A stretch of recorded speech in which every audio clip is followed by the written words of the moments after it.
நாம வச்சிருக்கிற ஏதோ ஒரு பொருளோட விலை 1,00,000 கூட இருக்கலாம். ஆனா இதால ஒரு நிமிஷம் நிம்மதிய உங்களுக்கு விலைக்கு வாங்கி தர முடியுமா? நாம எல்லாரும் வசதியான வாழ்க்கை வாழணும்னு ஓடிட்டு இருக்கோம். ஏசி ரூம்ல படுக்கை இருக்கு, ஆனா தூக்கம் இருக்காது. டைனிங் டேபிள்ல விதவிதமா சாப்பாடு இருக்கு, ஆனா நிம்மதியா உட்கார்ந்து சாப்பிடறதுக்கு நேரம் இருக்காது. பணம் முக்கியம்தான், இல்லைன்னு சொல்லல. ஆனா பணத்தை தேடுற ஓட்டத்துல அந்த பணத்தை வச்சு நீங்க யாருக்காக சந்தோஷமா இருக்கணும்னு நினைச்சீங்களோ அந்த மனுஷங்களை தொலைச்சிடாதீங்க. உங்ககிட்ட எவ்வளவு இருக்குன்றது முக்கியம் இல்ல, இருக்கிறத வச்சு நீங்க எவ்வளவு சந்தோஷமா இருக்கீங்கன்றதுதான் முக்கியம்.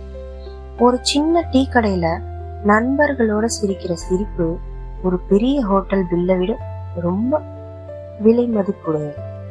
வாழ்க்கைய வாழ கத்துக்கோங்க, வெறும் பொருட்களை சேர்த்து வைக்காதீங்க. ஏன்னா போகும்போது நாம எதையும் எடுத்துட்டு போக போறதில்ல.